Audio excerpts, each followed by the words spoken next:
We begin, though, keeping him honest with something else the president is saying on the stump. And like many things this president says, despite the blowback, he has no regrets. This is what he said last night, talking about Montana Congressman Greg Gianforte, who last year physically assaulted a reporter who was asking him a policy question during his campaign. And by the way, never wrestle him. You understand that? Never. Any guy that can do a body slam, he's my kind.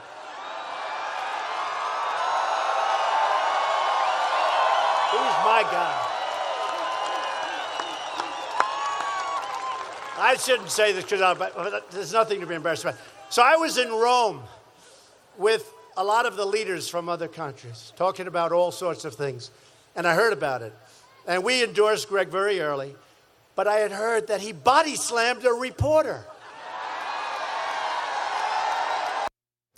So that's what he said last night, and the crowd ate it up. And just to remind you, here's audio of the assault that they were cheering and that the president was admiring.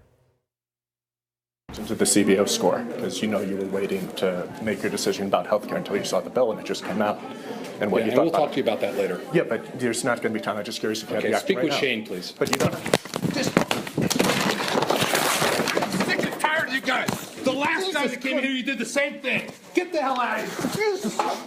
Get the hell out of here. The last guy did the same thing. You were the Guardian? Yes, and you just broke my glasses. The last guy did the same damn thing. You just body slammed me and broke my glasses.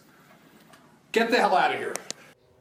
Congressman Gianforte and his campaign spokesman both initially gave misleading accounts of the incident. However, in the end, the congressman pleaded guilty to misdemeanor assault. He also apologized to the reporter he attacked, Ben Jacobs, who's going to join me shortly. In other words, Congressman Gianforte expressed at least some degree of regret for what he did. Whether he felt it or not, it's impossible to get into his head, but he expressed it. President Trump, on the other hand, had no regrets when asked late today for using the physical assaults on another human being as a stump speech applause line. No, not at all. That was a different world. That was a different league, a different world. No, he's just a great guy, and he's you know Greg very well, right? That was a tremendous success last night in Montana, and Greg is a tremendous person, and he's a tough cookie, and I'll stay with that. You're talking about a different world.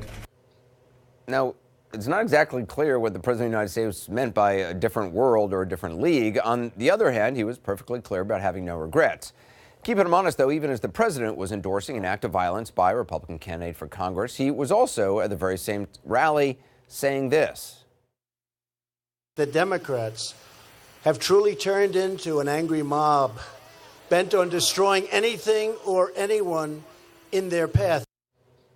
Gee, that kind of sounds like the president believes that violence on the campaign trail, or the threat of it, is a bad thing. And at least one staunch conservative seemed to notice, former Tea Party Republican Joe Walsh, tweeting, quote, "The president encourages and applauds physical violence against a journalist. Hey, Republicans, don't ever complain again about violence coming from the left." So there's that. There's also the sad and simple fact that the president of the United States is yucking it up about the assault on one reporter while he himself is embroiled in the Khashoggi crisis, the killing, the murder, the dismemberment of a journalist.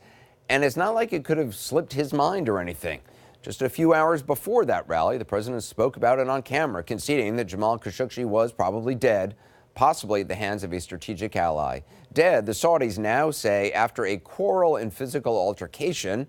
Turkish officials say otherwise, citing audio and his murder and dismemberment. Now, clearly, whatever it turns out to be, it is a world away in every sense from what appears to have been an act of spontaneous violence by a hot-headed candidate. And clearly, the president's love of tough cookies, as he calls them, is matched only by his antipathy for the press. The question is, at a time like this, when dozens of journalists have been killed this year, with one at the center of a strategic crisis, why didn't any of that seem to factor in the president's thinking or speaking last night? And why, when this president is ramping up the rhetoric against Democrats for what he says is mob-like behavior, is he applauding violence, actual violence, by the man he's campaigning for?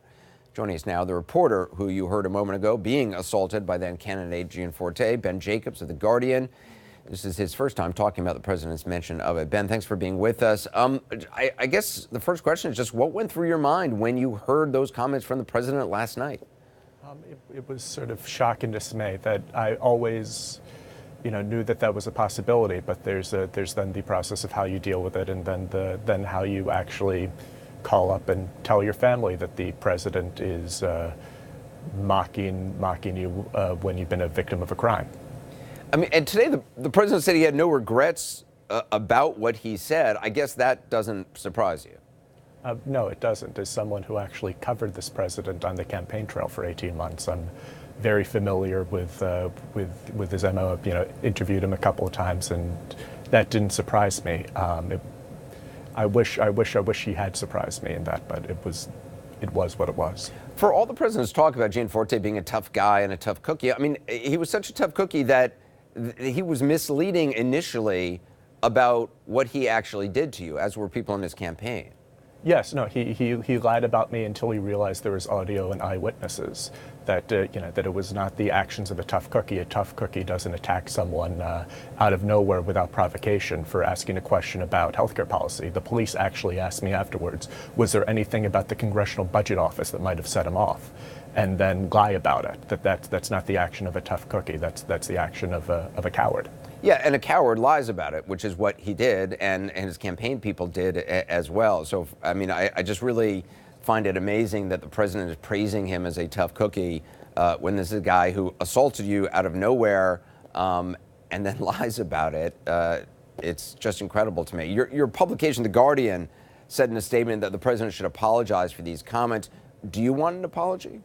I mean, it would be great if there was one. I'm not holding my breath. I mean, my concern is not about my situations as much as it is with Jamal Khashoggi and everything going on in the world, that the signal this sends about how the United States and how the President of the United States views journalists when 44 journalists have been killed this year is what's really the concern. That, what I'm going through, it's not fun, I'll get over it, but there are people reporting all across the world right now who are actually, in fear of their lives, and that what this does is a blank check for governments who want to crack down on a free press in places that don't have the First Amendment. Yeah, I mean, it's entirely possible. I mean, it's not within the realm of, out of the realm of possibility that the president might, at one point say, wow, well, MBS had a really strong reaction to Jamal Khashoggi. It was a really powerful reaction. I mean, you have no idea.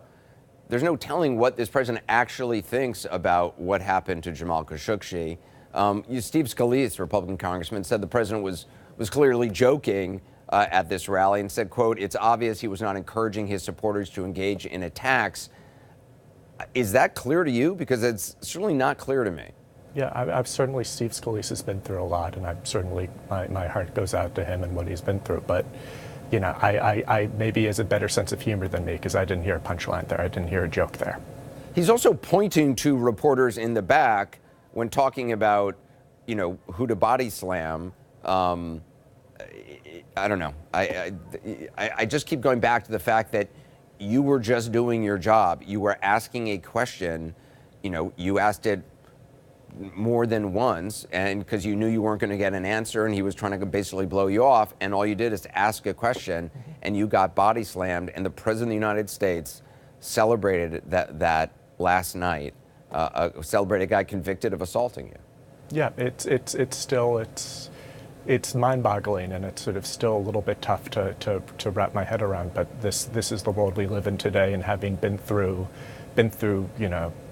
this over the past year and a half, and how it's sort of, the initial shock and then this, it's unfortunately what may be, hopefully, at least only in the short term, the new normal. Ben Jacobs, I appreciate your time. Thank you, Ben. Thank you.